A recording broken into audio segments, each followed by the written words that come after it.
Eddie Mair on LBC.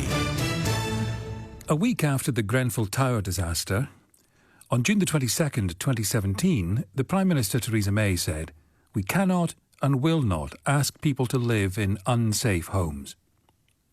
Today, here on LBC, England's Housing Secretary said questions surrounding unsafe cladding aren't just about government investment. There are thousands of people stuck in homes rendered worthless by mortgage lenders because of problems with cladding. With more details, LBC correspondent Rachael Venables. The Secretary of State for Housing, Robert Jenrick, was speaking this morning about a new £12 billion fund for building new affordable homes. But on LBC, he faced a series of questions about the current cladding crisis, which we've learned has trapped up to 3 million leasehold flat owners in homes that might have dangerous cladding but are now worthless and unsellable without a new survey, a new form that passes the buildings, proving them to be safe. Now, the government has put aside £1.6 billion to remove dangerous cladding from high-rise buildings, but according to their own estimations, that is nowhere near enough. You're leaving people in effectively fire traps, but you're building new homes. Now, talk to me about the logic of that, Secretary of State. Well, I think it's extremely important to be investing in new social and affordable homes. So I think you agree with that. I don't know about you. But I think it's quite important that we don't have another Grenfell, don't you? Well, I do think that. That's right. why we're working extremely hard to alleviate that. So why are we spending £12 billion on building new homes when we've got dangerous ones still in existence? For the second time, explain the logic of that, if you would, Secretary of State. Well, because this isn't just about government investment. We are investing a significant amount of money to help get the process going faster than it is today. But there's also other routes in which this is being funded. Now, listening to the interview was Natasha, a leaseholder in a flat in Southampton. Her building, Empire View, is almost entirely wrapped in dangerous HPL cladding.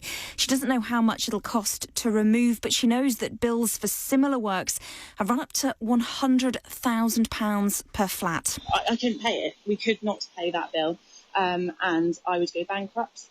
And I'm a qualified solicitor, and obviously we can't practice if we've been declared bankrupt. So I would lose my home, I'd lose any chance of a future, and I'd lose my career. It would be absolutely devastating. Well, with that in mind, this was her reaction to Robert Jenrick's announcement this morning. Absolutely offensive. Robert Jenrick continues to fund, keep pumping money into the developers and leaving us in a state of absolute misery. 1.6 billion is not sufficient by any assessment of the problem. Has said minimum 3 billion, up to 30 billion. It just isn't enough.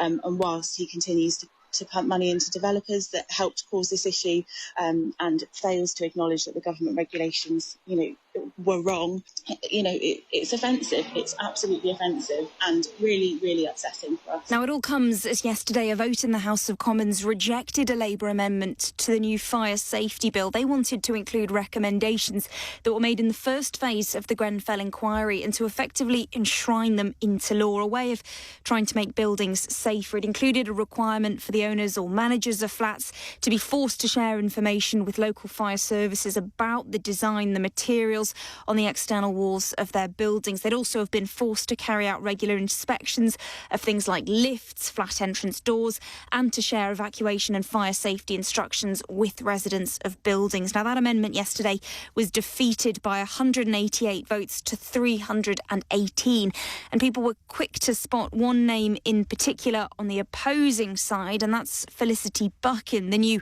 Conservative MP for Kensington and Chelsea, of course, the constituency of Grenfell.